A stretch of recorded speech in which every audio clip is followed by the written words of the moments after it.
কি খবৰ বন্ধু বান্ধৱীসকল, ভালে আছে না সকলোৱে? এয়া আজি দুপৰীয়াৰ আহাৰ বনাবলৈ সাজু হৈছোঁ। পনীৰ বনাম আজি, চাই থাকক দেই ৰাইজ। ইয়াতে বিশেষ একো দিয়া নাই, মগজ, আফুগুটি আৰু কেইটামান সৰিয়হ। ইয়াৰ পেষ্টখিনি হ'ল। এতিয়া আমি তৰকাৰীখন বনাওঁ। এয়া পনীৰখিনি ভাজি লৈছোঁ আগতে।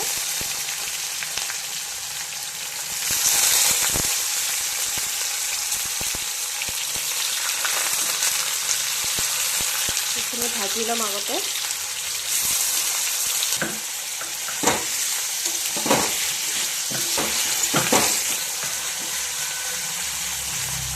এয়া পনীৰখিনি ভজা হৈ গ'ল, এতিয়া নমাই ল'লোঁ। এয়া পনীৰখিনি ভজা হৈ গ'ল, এতিয়া তৰকাৰীখন ৰান্ধো দেই। এয়া তেলত কেইটুকুৰামান ইলাইচি আৰু দালচেনি তেলত দি দিলোঁ। এতিয়া আদা পেষ্ট আৰু বিলাহীৰ পেষ্ট দিম।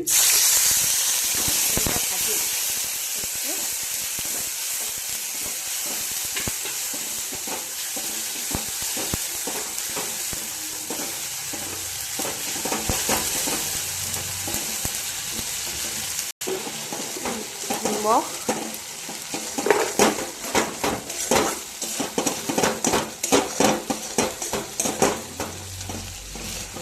হালধি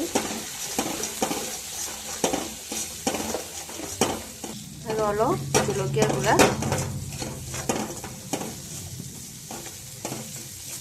ইয়াতে এতিয়া আলু, সৰু আলু আৰু মটৰখিনি ভাজি ল'ম।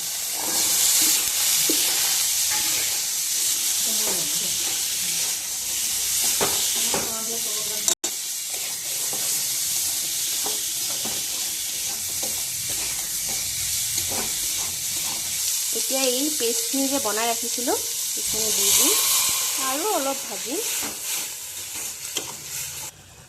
এতিয়া এইখিনি অলপ ভাজিলোঁ। এতিয়া পানী দিম ইয়াতে,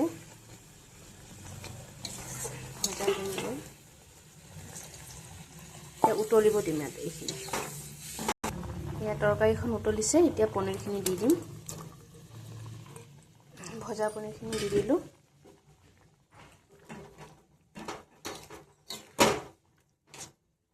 এইখিনি উতলিব দিম, তাৰপিছত তৰকাৰীখন হৈ যাব। তৰকাৰীখন হৈ গ'ল। ইয়াতে অকণমান ঘি দি দিলোঁ। অকণমান ঘি দিলে গোন্ধটো খুব ধুনীয়া গোন্ধায়, খায়ো বৰ ভাল লাগে। এই তৰকাৰীখন হ'ল। কেনেকুৱা পালে জনাব দেই।